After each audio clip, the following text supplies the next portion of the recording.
Hello दोस्तों, विशिष्ट आशुलिपि channel पर आपका बहुत बहुत स्वागत है। एपीएस की आशुलेखन परीक्षा संबंधी डिक्टेशन आपको 80 शब्द प्रति मिनट की गति से बोली जाएगी। Test start. भारत का जब भी आर्थिक इतिहास लिखा जाएगा तब उसमें 24 जुलाई 1991 की तारीख का खास तौर पर उल्लेख किया जाएगा।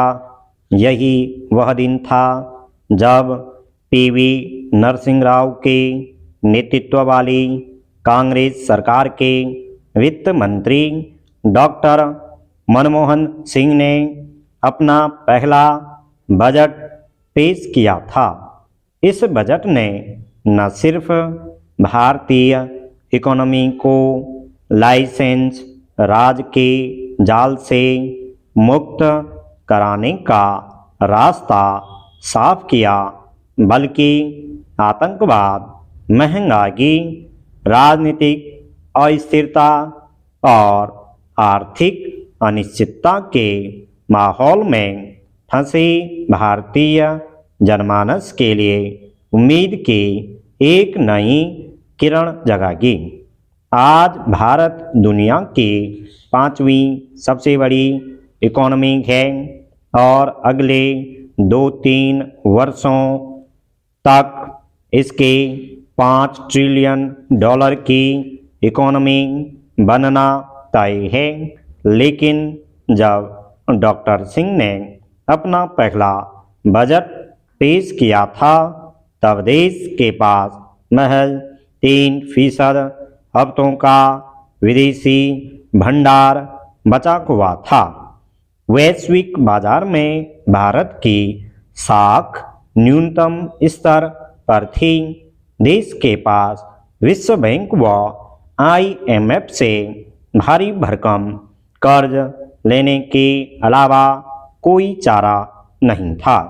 लेकिन बजटीय भाषण में उन्होंने कहा था, कोई भी शक्ति उस विचार को नहीं रोक सकती जिसका समय आ गया हो। मैं इस सदन को बताना चाहूँगा कि एक बड़ी आर्थिक शक्ति के विचार का भी समय आ गया है। उस बजट ने मूल तौर पर आर्थिक सुधारों की जो प्रक्रिया शुरू की वह कई मायने में भारतीय राजनीति के लिए दशकों तक अछूते विषय थे।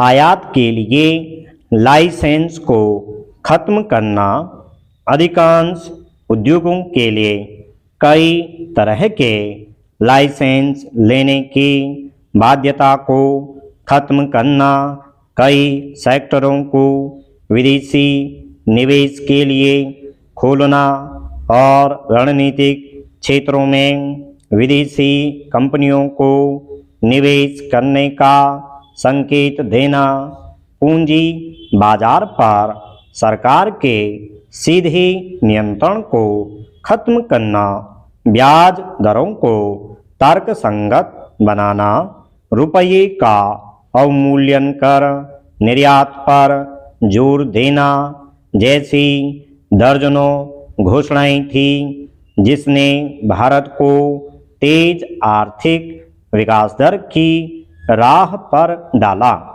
प्रधानमंत्री के रूप में मनमोहन सिंह ने जब यह कहने का साहस दिखाया था कि इतिहास उनके प्रति नरमी दिखाएगा, तब उन्हें मालूम था कि राजनीतिक रूप से तमाम सवालों से घिरे होने के बावजूद उनके साथ उनकी अपनी बेदाग छवि है। मनमोहन सिंह ने ब्यूरोक्रेट से लेकर PM तक का अपना सफर बिना किसी व्यक्तिगत विवाद के ही पूरा किया। लेकिन अपनी सबसे बड़ी जिम्मेदारी निभाते हुए वह अपने आसपास के विवादों को नहीं रोक सके। उन पर सबसे कमजोर प्रधानमंत्री होने के आरोप लगे। घपले घोटालों के अभूतपूर्व मामले सामने आए और मीडिया सलाहकार संजय बारू जैसे कुछ लोगों ने उन्हें लाचार बताने में कसर नहीं छोड़ी, जो उनके सबसे अधिक करीबी थे। दो लगातार संप्रग सरकारों का नेतृत्व करते हुए प्रधानमंत्री के रूप में मनमोहन सिंह के कार्यकाल ने ही देश की राजनीति की दिशा दशा मोड़ी। खासकर नीतिगत सक्रियता, निर्णय लेने में देरी और घोटाले के 3-4 बड़े मामलों के साथ ही अन्ना हजारे के जन आंदोलन ने पूरे देश में एक ऐसे माहौल का निर्माण किया जिसमें गहरी निराशा थी। यह एक ऐसे व्यक्ति के लिए विचित्र और हैरान कर देने वाली स्थिति थी जिसकी व्यक्तिगत ईमानदारी कभी संदेह के दायरे में नहीं रही।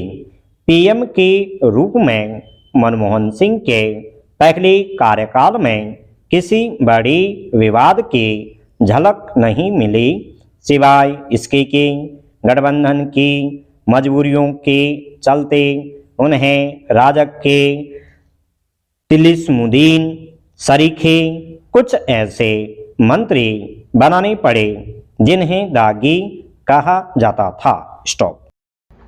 अगर आपको यह वीडियो उपयोगी लगा हो तो इसे लाइक करें, चैनल को सब्सक्राइब करें और अपनी प्रगति हमारे साथ साझा करें। मिलते हैं अगले वीडियो में, तब तक के लिए अभ्यास करते रहें। धन्यवाद।